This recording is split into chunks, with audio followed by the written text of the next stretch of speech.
नमस्कार दोस्तों, target with PS Parihar channel में आपका स्वागत है। सुबह के इस वीडियो में ऐसी सूचनाएं होती हैं जो विभिन्न समाचार पत्रों पर छाई हुई होती हैं और विद्यार्थियों के लिए आवश्यक होती हैं। तो आइए शुरू करते हैं और देख लेते हैं कि आज के समाचार पत्रों में ऐसी कौन कौन सी सूचनाएं हैं। आगे बढ़ने से पहले एक बात और, जिन मित्रों ने अभी तक target with PS Parihar app को डाउनलोड ना किया हो तो इस ऐप को जरूर डाउनलोड कर लें। इस ऐप में भारत की सभी प्रतियोगी परीक्षाओं के टेस्ट सीरीज, मॉक टेस्ट और पुराने जो पेपर है, साल पेपर, वो उपलब्ध करा दिए गए हैं। इसमें एक नया भाग करंट अफेयर्स का भी ऐड करा दिया गया है और डेली करंट अफेयर इसमें अपडेट होती है। यहाँ पर देख सकते हैं गवर्नमेंट एग्जाम, जिसमें यूपी ट्रिपल एससी और दुनिया भर की जितनी भी संस्थाएं होती हैं समूह की सभी परीक्षाओं के मॉक टेस्ट और टेस्ट सीरीजें, हाईकोर्ट इत्यादि के भी, सिविल सर्विसेज में आईएएस और पीसीएस सभी राज्यों की, डिफेंस में NDA, UP police, SI, railway में आरआरबी, एनटीपीसी, टीचिंग में TET, CTET, super TET, banking भी है, एसएससी भी है, मेडिकल भी है और इंजीनियरिंग भी है। इन सभी की टेस्ट सीरीज इस ऐप में और टारगेट विद psparihar.com वेबसाइट पर उपलब्ध करा दी गई है।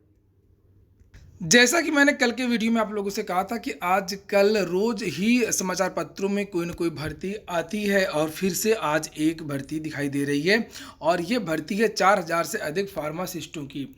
लिखा हुआ चिकित्सा एवं स्वास्थ्य में 4000 से अधिक फार्मासिस्टों की होगी नियुक्ति। नीचे लिखा चिकित्सा एवं स्वास्थ्य विभाग में खाली पड़े 4000 से अधिक फार्मासिस्टों के पदों को सरकार शीघ्र ही भरने जा रही है।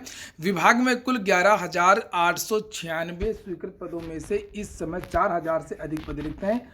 विभागीय अधिकारियों का कहना है कि फील्ड में फार्मासिस्टों के कुछ और पद खाली पड़े हैं जिसका ब्यौरा मंगाया जा रहा है। इसके बाद सभी रिक्त पदों का संकलन किया जाएगा और इसके पूरा होते ही नियुक्ति संबंधी प्रक्रिया प्रारंभ की जाएगी। नीचे लिखा है डिप्लोमा फार्मासिस्ट राजपत्रित अधिकारी एसोसिएशन के प्रांतीय महामंत्री अरविंद कुमार वर्मा ने बताया कि शासन के वित्त विभाग के अनुसार फार्मासिस्टों के करीब 12,000 पद सृजित हैं और इन पदों को लेकर के एक भ्रम की स्थिति बनी हुई है। वैसे लिखा हुआ है कि प्रदेश में इस समय चीफ फार्मासिस्ट के ही 650 पद खाली पड़े हैं।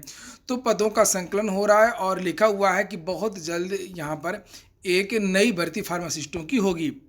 फार्मासिस्टों की जो योग्यता होती है भर्ती की, वो इंटरमीडिएट साइंस और साथ में 2.5 साल का जो कोर्स होता है फार्मेसी का, वो मांगा जाता है। चिकित्सा विभाग ही नहीं, सभी विभागों में बहुत सारे पद खाली हैं और समाचार पत्रों में ये सूचना आती है कि भर्ती होगी और पद खाली हैं, लेकिन ऐसा होता नहीं है। लिखा समग्र शिक्षा के तहत केंद्र को भेजी रिपोर्ट में दी गई है जानकारी और 2.5 साल की प्रक्रिया के बाद में एलटी ग्रेड शिक्षकों का चयन लगभग पूरा होने वाला है। 16 अक्टूबर को पद स्थान आदेश जारी होने वाला है।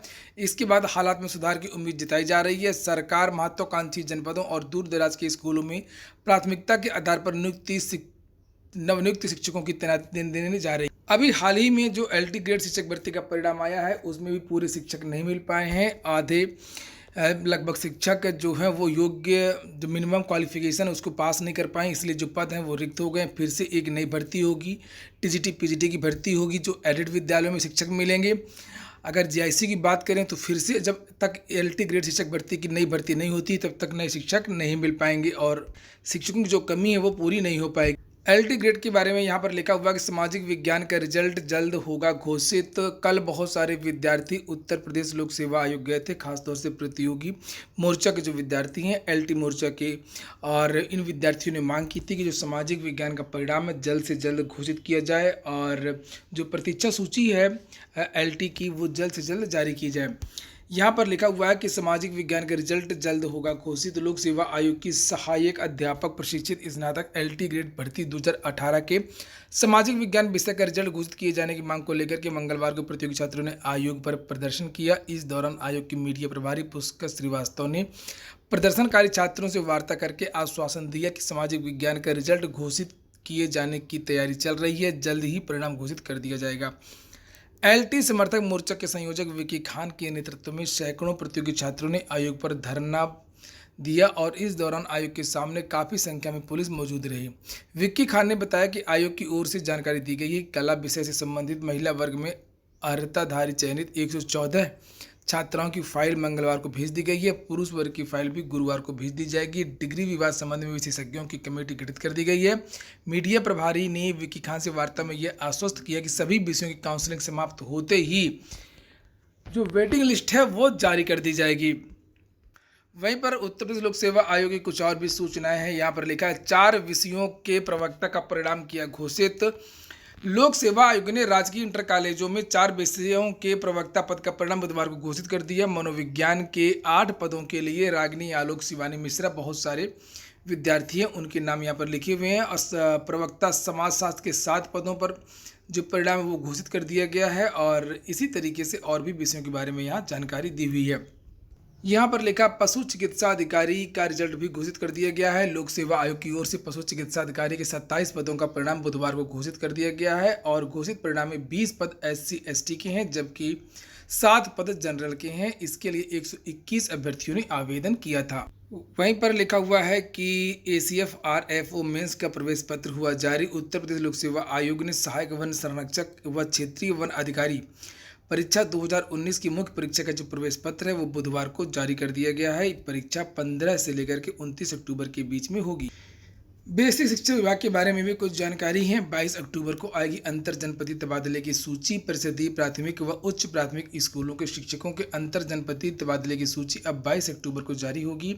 बेसिक शिक्षा परिषद के सचिव प्रताप सिंह बघेल ने बुधवार को संशोधित कार्यक्रम जारी कर दिया। पिछले महीने मुख्यमंत्री की घोषणा के बाद जो कार्यक्रम जारी हुआ था उसके मुताबिक 15 अक्टूबर को तबादला सूची का अंतिम प्रकाशन होना था, लेकिन ऑनलाइन आवेदन पत्रों को रीसेट करने की कार्रवाई बेसिक शिक्षा अधिकारियों के स्तर से पूरी नहीं हो सकी है।